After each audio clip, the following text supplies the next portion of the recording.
Hi everyone. Hey guys, I hope you all been okay. Same here. How have you been?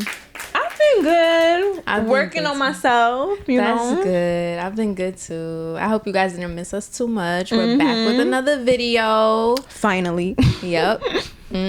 So what we're gonna be talking about today? So just to get right into it, pretty much, I don't know if you guys recall, if you guys have been following, but in the beginning of the year, we started off with the umbrella topic of health and wellness and how there are different types of health and different dimensions of wellness.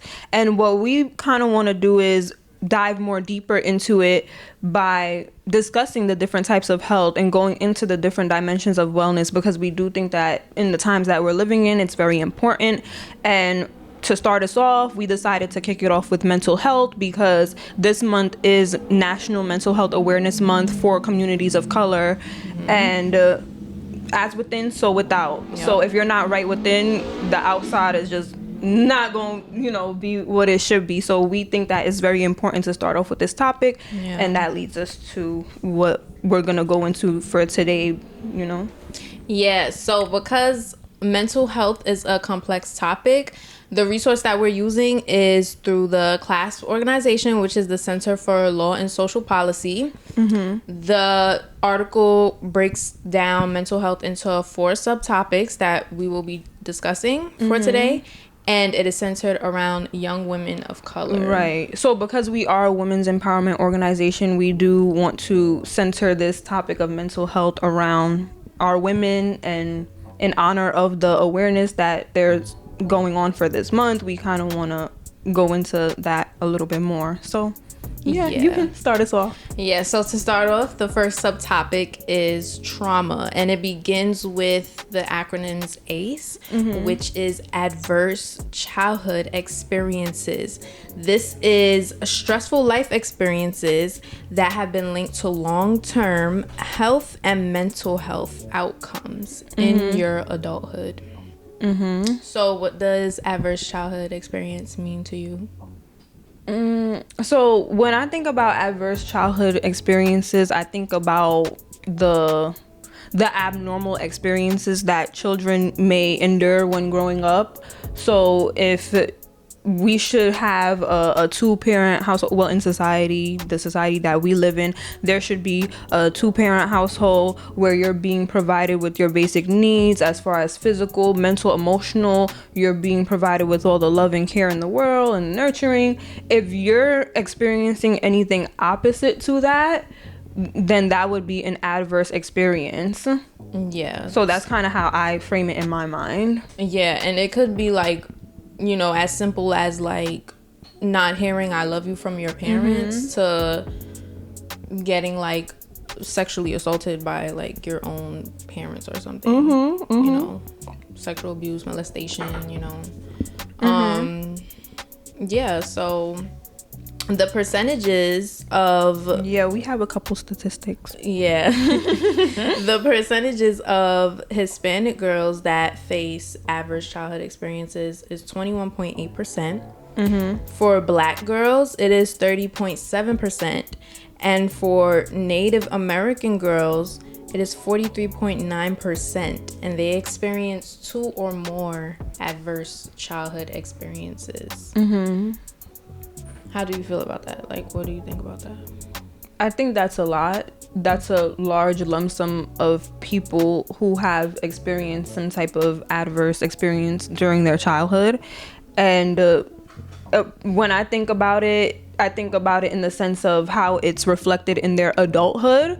So in terms of when you encounter or interact with people, when you meet them off the bat, or even in interpersonal relationships within your family or within your work life, friendships, things of that nature, when you think about how people approach certain situations or how they interact and whatnot, sometimes you don't know where that stems from, the interactions and the responses, but starts from childhood. Yeah, it it could starts be from the home, from the trauma that you face, and it could even be passed on like generations. right, Like generationally. how you mentioned, it's in like family relationships, co-workers, Right, friendships. It's right. also like parent to child relationships, Right, and that's where the term generational curses come in, like, or generational trauma. right, exactly. So, you know, someone wasn't told I love you by their parents, so now when they have a child, they're not telling their child that they love them. Or sometimes people, they want to change, they tell their child that they love them, Right, you know, right. because they know how it made them feel True, growing up, you know.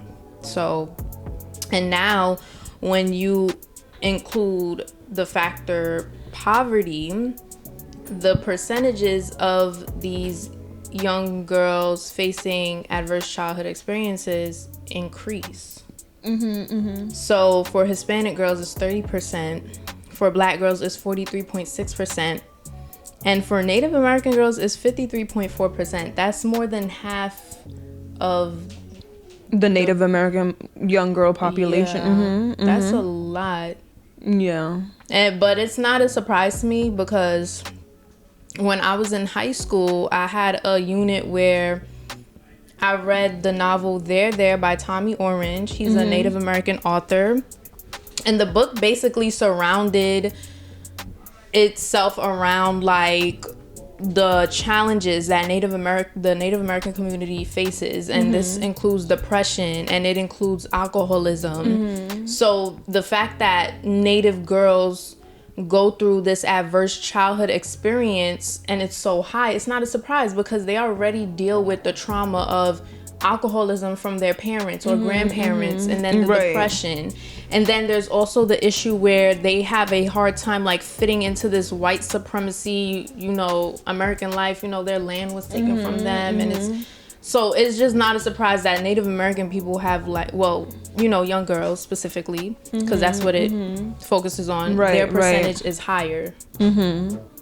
Yeah. So, and it's interesting that you know, emphasize that a little bit more, because as you were talking, something that I thought about are the individual experiences of each race or ethnicity, as far as the Hispanic experience, the Black experience, or the Native experience. When you think about the different things that each individual group went through from years ago, from generations ago, you know, for example, with Black people, when they experienced slavery, or their ancestors experienced slavery, and how the imprint of that followed throughout generations. And even with Native people, as you mentioned, their land being taken away, misplacement, all of these different things that created dysfunction and destruction within their communities, and how these things pass down from generation to generation. There's trauma within that too. So And it's crazy that you mentioned like the trauma with the Black African Americans with slavery and stuff, because within that same unit that I read There by Tommy Orange, I read Beloved by Toni Morrison. And Beloved centers itself around the trauma of slavery and that it brought onto, you know, now African Americans, like the generational curse that it has. That's that's pretty interesting. How trauma can not only exist within childhood and be brought into someone's adulthood, but like the generational impact that it has too. So our next subtopic under mental health is the lack of mental health support that exists today. So of the young white women who live in poverty, 23.3% of them received mental health services within the last year. That's a low percentage, by the way. But outside of that, for young women of color who live in poverty, when you compare the statistics, you see that there's a significant decrease of the percentage. It's actually more than half of that percentage that it's decreased by. So when you kind of put that into your frame of mind, you start to think, okay, what's the reasoning behind that? Like what actually is going on within communities of color for there to be such a significant decrease when it's compared to what's going on within white communities of color. And 23.3% is still a low percentage. So even with that, even if the percentages were equal within all races or ethnicities who go out and receive mental health services, it would still be questionable as to why it's so low, that there's a lack of, you know, mental health support and people actually going out and receiving mental health services. Yeah. So what are your thoughts on that? Well, I think the reason why the percentage is lower for, you know, women of color is probably because, like, there's this idea that, you know, if you go to therapy, you're crazy, or if you seek some type of help, like, you're crazy. And then there's also this idea where it's like, you don't need this, like, you're strong enough to get through it. And it starts from childhood too. Like, they kind of groom you. Like, if you have a boy child, they say, and he's crying, they say boys don't cry, and that's toxic masculine. That leads to toxic masculinity, but that's a whole other topic. And then, you know, even with girls, they say big girls don't cry. Like, they just kind of suppress you from your emotions, and like, they make it seem like if you cry or if you're depressed, you're weak. So it's like, you know, they probably don't seek more help because of that. And it's interesting that you say that too, because I think that kind of discourages people as they get older to go out and receive mental health services or seek out that support, because from a early age, because you mentioned how they groom little boys and girls as they're coming up, when they do reach that age where, you know, they should go out and receive mental health services if they are struggling mentally, they just don't, you know, because of whatever they were molded to believe as they were younger and growing up. You know? And then they also, like, have family members that say, oh, I don't want to go to therapy because even the therapists need therapy. But it's like, that's another thing, passing around these ignorant statements. Quotes. Yeah, like these, I don't even know what you would call it. Yeah, but it's like, even though therapists may need therapy themselves, because it's true, you know, they're humans, like, they're not robots, but it's like, it's always nice to have someone to talk to about your issues. Like, if you feel like you can't go to anyone within your social circle, it's nice to just go to your therapist just to talk. You know? And I think it's nice that you said that outside of your social circle, it's still nice to have someone, you know, outside of that social circle, like someone externally, because it's good to have a strong network of support, you know, because when you are feeling down mentally, who are you gonna turn to, you know? Like, who do you want to turn to? It's nice to have that, I guess, that fallback feature, like when it comes down to your mental health, you know. And there are probably moments where, like, people probably feel like, oh, I can't tell this person this, like, maybe because they won't understand, or the person themselves is scared. So that's probably why the rates are low too. And I think another thing too is because you see how we were saying from when you're younger, how these different statements and beliefs and ideologies are passed down to you, you know, you thinking that, oh, it's not okay to cry, and you know, it's not okay for you to go out and receive mental health counseling, and, you know, like all of these different things that are ingrained in your mind when you're younger. Because of that, you always push it to the back of your mind. And when you push it to the back of your mind, you never think about it or, you know, harp on it too much. And then when you don't receive the knowledge or the awareness that you should have towards that. So when you get older, you don't know anything about the resources or services that may exist. Because I know there's a thing whereby they try to say within communities of color the resources aren't there and yada yada yada. Even if that's the case, where's the knowledge, where's the awareness, where are the people coming into the communities and letting people know, okay, you have this resource here, you have this resource there. But because it's not normalized to have these conversations and talk about how important mental health support is, they just don't, like, seek it out, you know. And like I said, lack of knowledge, lack of awareness. It makes it hard for people to go out and receive that support because they don't know where to turn to. They don't know where to go. So I think that's another thing too, not knowing where to turn to. And some people probably feel like they aren't even taken as seriously with their mental illness. Because, you know, like there's like severe depression and then there's like acute depression or something. And, you know, it's like levels to it. So, you know, you have that one person who's severely depressed where they can't even get out of bed.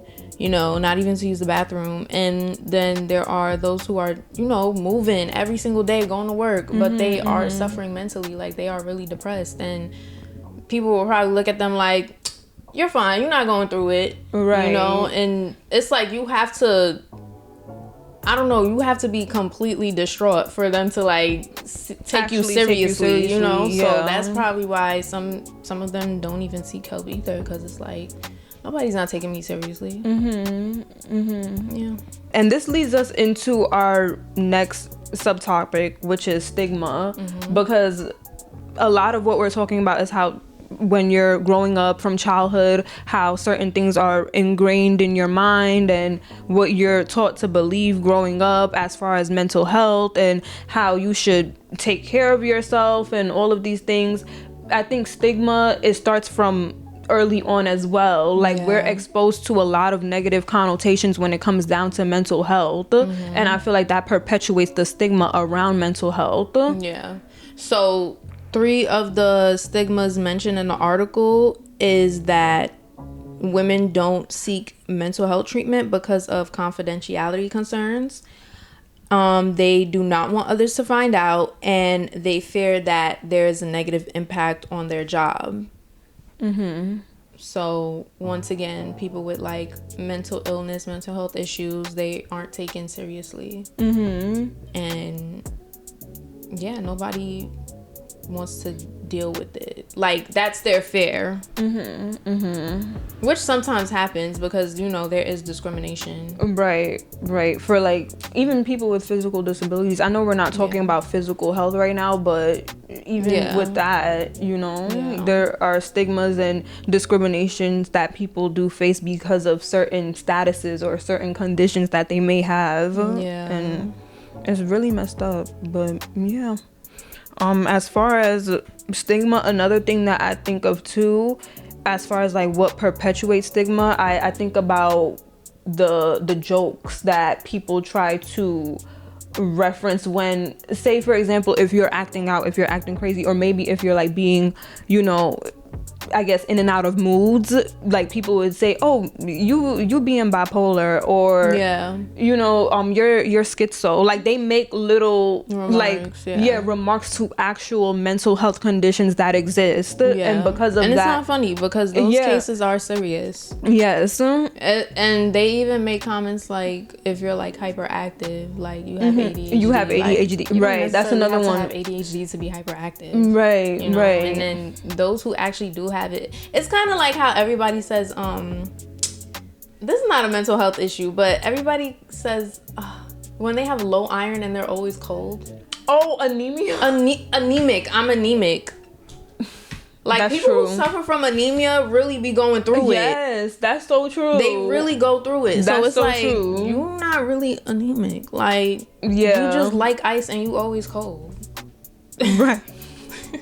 I don't mean to laugh at that, but yeah, I know what you mean. I know what you're saying. No, it's serious. It's serious. So, and then like they make those comments where like I don't want to say the word, but those who have Down syndrome, they would call somebody that, you know, and the R word, and that's an insult. It's mean, like, so. And I think those things perpetuate the stigma, like the negative connotation, because think about it, when you're saying a bad joke and, you know, basing it off of something so negative, and you say it to someone who you are like referring to, they take offense to it, right? Because of the negative connotations that exist, and because they're taking offense, they think it's a bad thing. It perpetuates the stigma. It just continues to give rise to how we should view mental health, and not how we should, but how mental health is viewed. Yeah. So But the next subtopic is hidden disabilities. yes, hidden disabilities. So what does like hidden disability like mean to you? Like, so when I think of hidden disabilities, obviously I think of disabilities that you can't see off rip. When you meet people, when you encounter them, when you come across them, you wouldn't be able to tell that this person has a disability, and that could be physical, mental. And another thing too is like learning. A lot of learning disabilities are hidden. You can't see it, you wouldn't be able to tell. So when I think of hidden disabilities, I think of disabilities that you wouldn't be able to tell off rip that this person is diagnosed with, or maybe not even diagnosed with, you just wouldn't know that they have it. And maybe they themselves, because it's hidden, maybe they themselves never went out to get diagnosed or to receive mental health support or services. So they just, because it's hidden, they just push it to the back of their mind. It's something that they never address. And that's another thing too. It kind of goes back to like when we talk about the lack of mental health support and whether or not people are going out to receive that help. I also feel like people who have like hidden disabilities, like they probably feel misunderstood by others as well, because it's hidden. Like when they react to certain things or might say something, other people might look at them like, what the hell? You know, but it's because they have like a hidden disability, and sometimes nobody wants to explain that, you know, nobody wants to talk about it. But you know, people in the world, they're not really like understandable. They can be ignorant, you know, and mean. So yeah. And I like that you use the word misunderstood, because I don't even think that's only in reference to like people with hidden disabilities. I think that's just people with mental health conditions straight across the board. And that can also be a reason why they don't seek out the services or the support, because they probably feel like even if they do seek out the support, how is this gonna help me? Like, is this really gonna help me? You know, and does this person really even understand how I'm feeling or what I'm going through? Exactly. Because sometimes like services too from doctors, like sometimes, well, I don't know because I'm not in the experience, but I would say like sometimes doctors might just say, oh, you need this prescription, but it's like maybe I need something more like than a bottle of pills, you know, like so so the statistics from the hidden disability section is 17.3% of Black young women, 10.6% of Native young women, and 21.8% of Hispanic young women living in poverty experienced any mental illness in the last year.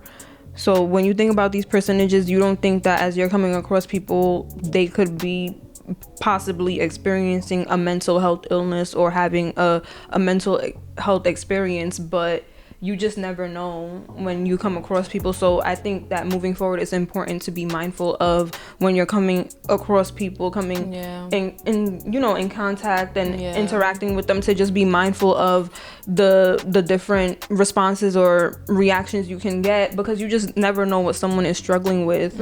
And I think that even goes back to what we were talking about earlier with trauma.